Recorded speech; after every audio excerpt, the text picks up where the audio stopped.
كلمتان حبيبتان إلى الرحمن خفيفتان.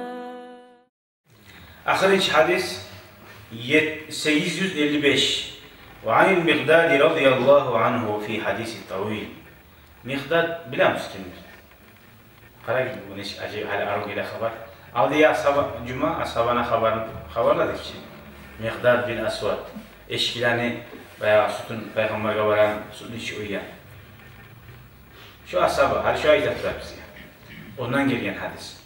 Miqdad ayta, uzun hadisinde o haber veya okulan haberde sallayın. Biz Peygamber'e sallallahu aleyhi ve sellem tiyeğen pay sütunu şöyle beredikti. Süt savun zamanla. Payaciu minelleyl Peygamber geçe uzuğar tiyeğen süttan payını alma geleydi diye bizden gariye bize. Korasa Peygamber diye hani öyle şıkara neçik tömellik var. Süyse Peygamber aleyhisselam yani Peygamber için getirsin mağa sütünde turpul geçiyor. Ozu barı yaş yemek kara ozunu payın ozu barı bal. Ve inneke le'ala hulukin azim. Allahu Teala ne hakta etmeden sen ulu asli gılık diyesin. Daha ne şık olma gerek. Daha Peygamber geledi değil bizim yani bize de şu sütünü almaya geleyken ne değil? Geçe.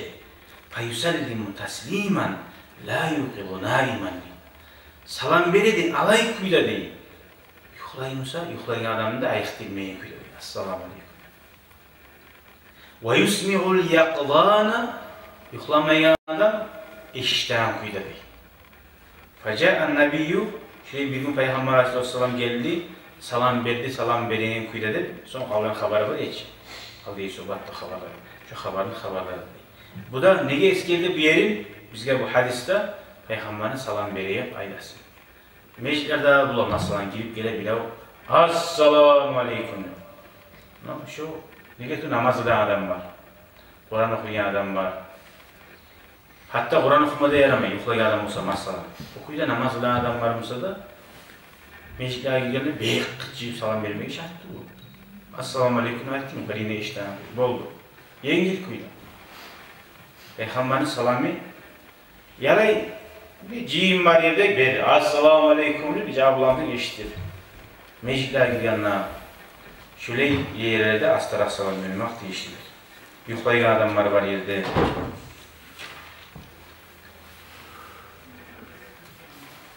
Daha şu hadis olan tamam ettik inşallah.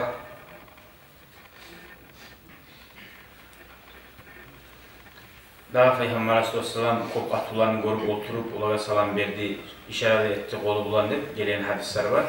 İşaret etmek ve salam vermek. Böyle adam arikten misali maşilerde bular ki.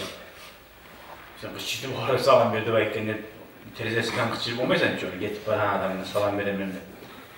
Oram etip, selamun aleyküm'ü koyarsan şu salam verirsin. Ama salam vermek, oram etmek karahattır. O aleyküm'assalam bir salam. Onunki boşluğa bu açsalar. Salam vermegensin. Belli adamlar bulay, nasıl adamlar? Ben bilide baytamam değil. Ozum sümmiye adamı görsem, reyetip yamaz alarak tamam ama o aleyküm'assalam bayta değil. Allah-u Teala'nı açıp çıkan adam oldu. Allah adaştırmasın ya Allah. Allah'ın salam bir bulan şöyle uymayarayım. Ben o yamaz da tamam değil ama o aleyküm'assalam bayta değil. Şöyle Allah sallasın şöyle nasıl hasiye alarak. Elhamdülillahi Rabbil alemin. Allah razı olsun ya Allah, Bariza'da gelgen, oturan şu meclisini sizin bardağınız vasıyla Allah cennetten torun nasıl eylesin ya Allah. Resulullah'a yoldaş edip havuz bulağından içip galibimizde amin. Amin. Elhamdülillahi Rabbil alemin.